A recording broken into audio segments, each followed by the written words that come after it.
సాధారణంగా మనం ఎప్పుడు ప్రార్థిస్తామండి దేవుణ్ణి? మామూలుగా ఏదో రోజు చేసేస్తామండి. సుఖంగా ఉన్నవాళ్ళు వాళ్ళు చేసే పూజలు ఎలా ఉంటాయి చూడండి. సుఖంగా ఉన్నవాళ్ళు రోజు సంధ్యావందనాలు పూజలు ఎలా చేస్తారంటే టెక్నికల్గా చేస్తారు, యాంత్రికంగా. కానీ ఒక్క దెబ్బ తగిలిందనుకోండి, ఏదైనా ఇంట్లో ఎవరికో అనారోగ్యమో లేకపోతే ఏదో పెళ్లి చెడిపోవడము, పిల్లకి అల్లుడికి ఏదో విడాకులు గొడవలు రావడము, కొడుక్కో కోళ్లకో అనారోగ్యం రావడము, లేకపోతే ఏదో ఆస్తి నష్టమైపోవడమో అప్పులు పాలవడమో జరిగింది అనుకోండి, ఇంకా మొత్తం ఎక్కడ లేని భక్తి వచ్చేస్తుంది మనకి.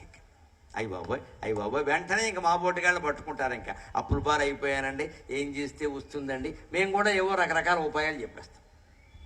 ఇంకా ఈ మధ్య ఇంకా బాగా యజ్ఞాలు కూడా చేయించేస్తున్నారు. పురోహితులు నన్ను మన్నింతురు కాక ఆ యజ్ఞం ఈ యజ్ఞం. దంపతులు సరిగ్గా లేరు అంటే అశూన్య శయన వ్రతం అదొకటి విన్నాను ఇక్కడ టీవీలో. నమస్కారం చేశాను, కొత్తది కనిపెట్టేవయ్యా.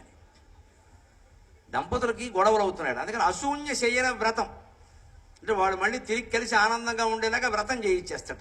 ఆలోచించండి దయచేసి, పెద్దలు కూడా వ్రతం చేస్తే కలిసిపోతారా? నేను ఒక ఆధ్యాత్మికవేత్తగా మెడలో కండువా వేసుకుని మాట్లాడుతున్నానండి. వ్రతం చేస్తే కలిసిపోతారా? కొడుకుని కోడల్ని కూర్చోబెట్టి మాట్లాడొద్దా? అసలు తేడాలు ఎక్కడొస్తున్నాయో తెలుసుకోవద్దా? అందుకని ఓ వ్రతం ఎవడో వస్తాడు, ఓ స్వామీజీయో గురువు గారు ఎవరో వస్తారు. 1000 మంది దంపతుల చేత మేము చేయిస్తాం వ్రతం, ఒక్కోళ్ళు 10,000 కట్టమని అంటారు. ఆ తర్వాత స్వామీజీయే పెళ్లి చేసుకుంటాడు, దంపతులు అవుతారు, వారు అన్యోన్యంగా ఉంటారు. ఎందుకంటే 10 కోట్లు వచ్చేవారికి. మొత్తం 1000 ఇంటూ 10,000 లెక్కేసుకోండి. వీళ్ళేం కలవరు. పైగా వ్రతం చేశాక కూడా 10,000 ఇచ్చాక కూడా వ్రతం చేశాక కూడా మా వాళ్ళు మామూలుగానే ఉన్నారు అంటే పూర్వజన్మ దోషం అమ్మ. మరి 10,000 పుచ్చుకోకుండా చెప్పొచ్చు కదా ఈ విషయాన్ని. చెప్పడం పెద్ద నాటకం. ఏమన్నా అంటే పూర్వజన్మ మనకేది తెలియదు కాబట్టి. ఎందుకు వచ్చిందండి ఈ మాయలో పడ్డం అసలు? దానికి శంకరాచార్య చక్కని ఉపాయాన్ని ఈ స్తోత్రంలో చెబుతున్నారు. ఏమిటో తెలుసా?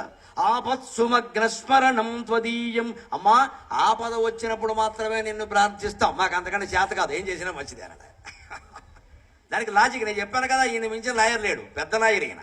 బాగా వాదిస్తాడు మన తరఫున, దేవుడి తరఫున కాదు మన తరఫున వాదిస్తాడు. తప్పు అన్నాము, నువ్వు అన్నాను వీలేదు. మేము ఆపద వచ్చినప్పుడే గుళ్ళోకి వస్తాం, అప్పుడే దండం పెడతాం, సుఖంగా ఉంటే రావు, అయినా నువ్వు కాపాడవలసిందే అంటే అమ్మవారు ఏముంటుంది? అదేమిటిరా, ఆపదలు తీరాక గుళ్ళోకి రావడం మానేస్తావా? నేను ఒక్కతనే కూర్చోవాలా గుళ్ళో? సంపదలు ఉన్నప్పుడు కూడా రావచ్చు కదా అంటే ఆయన ఉపాయం చెబుతున్నారు. ఆయన లేదమ్మా నేను చెప్పేది నిజమే. ఆపత్ సుమగ్నక స్మరణం తదీయం కరోమి దుర్గే కరుణార్ణవే శివే. ఆపత్ సుమగ్నక స్మరణం త్వదీయం కరోమి దుర్గే కరుణార్ణవే శివే. క్షుధా తృషార్తాక జననీం స్మరంతి. క్షుధా తృషార్తాక జననీం